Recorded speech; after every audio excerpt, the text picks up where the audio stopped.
J'ai été très content que les vœux se fassent à Saint-Jean-du-Gard.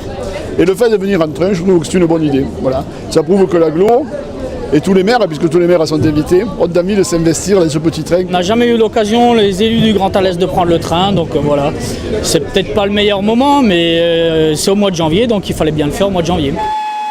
Des vœux du Grand Alès qui commencent à Anduze, telle était l'originalité de l'édition 2011 de la cérémonie annuelle. Il s'agissait, par un voyage des élus de l'agglo en train à vapeur, de marquer la prochaine entrée du Grand Alès dans le syndicat de gestion du TVC, afin de financer les lourds investissements indispensables à la survie de ce train, fleuron touristique de la vallée. C'est quand même aujourd'hui 14 salariés à plein temps, 19 salariés en pleine saison et une trentaine au mois d'août. On espère que tous les élus qui nous entourent mettront un coup de vapeur pour arriver à boucler ce budget. Je crois à l'avenir du train à vapeur des Cévennes. Je pense que nous développons à travers ce train à vapeur le tourisme. C'est une mission des communautés et du pays Cévennes. Les financements nécessaires ont déjà été demandés, mais c'est surtout le Grand Alès qui amènera ce qu'on appelle techniquement la surface financière pour lancer les travaux. Ce coup de main décisif du Grand Alès n'est visiblement pas apprécié par certains élus et citoyens de la communauté de communes autour d'Anduze, qui ont d'abord empêché le départ du train, puis ont jeté d'énormes pierres sur les wagons après l'évacuation de la voie par les forces de l'ordre. L'utilisation du petit train des Cévennes était un plaisir pour nous. Mais il est dommage qu'une bande d'individus n'ait pas pu se contrôler. Une fois les élus arrivés à bon port à l'espace Paulan de Saint-Jean-du-Gard, Max Roustan laissait d'abord la parole à Richard Valmal, délégué CGT, pour évoquer la situation de Richard Ducrot. Cette entreprise a collectionné les récompenses, les prix des plus beaux ouvrages. Des clients prestigieux lui ont fait confiance et lui font confiance encore aujourd'hui. Depuis notre rachat par le groupe Faya, on s'entend dire que nous sommes mauvais, improductifs, que l'on aurait perdu tous nos clients en 6 mois. Il est insupportable de voir un tel gâchis.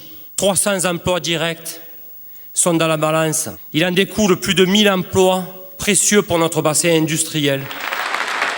Un discours plein d'émotions, relayé ensuite par le président du Grand Alès. Quand un grand groupe industriel familial et français vous rachète, après avoir fait réaliser 4 audits, interroger les clients, les banquiers, et 2 jours après l'annonce, il liquide la plus grande partie de l'activité.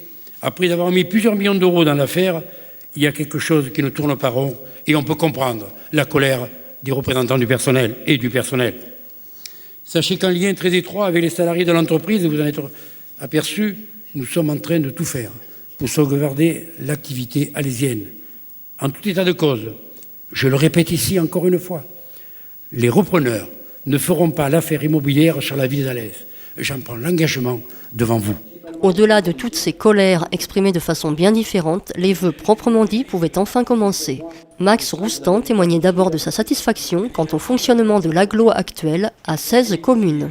Quelle que soit sa taille, quelle que soit sa situation géographique, quel que soit son poids économique, ses atouts ou ses difficultés, chacune des communes membres de notre agglomération compte pour moi, et je le sais pour l'ensemble de mes collègues, autant les unes que les autres. C'est pourquoi, et c'est pour moi, le sens de la véritable solidarité des communes centres, des communes périphériques, urbaines, envers les communes rurales. Solidarité qui est très forte chez nous et à laquelle je tiens tout particulièrement.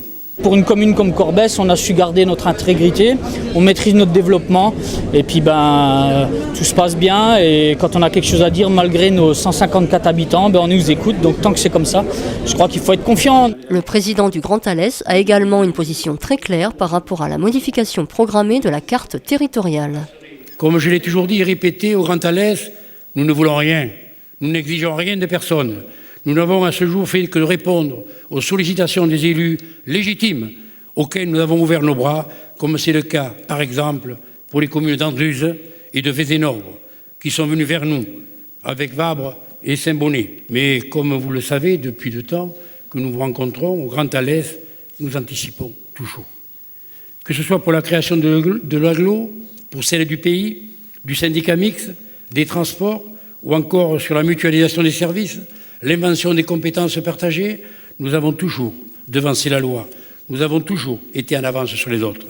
Cela nous a permis, comme je vous l'ai déjà dit à de nombreuses reprises, de pouvoir bénéficier notamment de bonus financiers essentiels à la mise en œuvre de notre projet de territoire. Car l'important, c'est bien là, le projet de territoire, ou comment mettre en œuvre des politiques publiques partagées dans le but d'améliorer la qualité de vie de nos concitoyens. Enfin, Max Roustan se félicite de la capacité d'initiative du Grand Alès dans tous les domaines, saluant cet esprit pionnier qui donne confiance en l'avenir du territoire. Oui, mes amis, le territoire alésien, depuis 15 ans, est un véritable laboratoire d'expérimentation et d'innovation dans tous les domaines.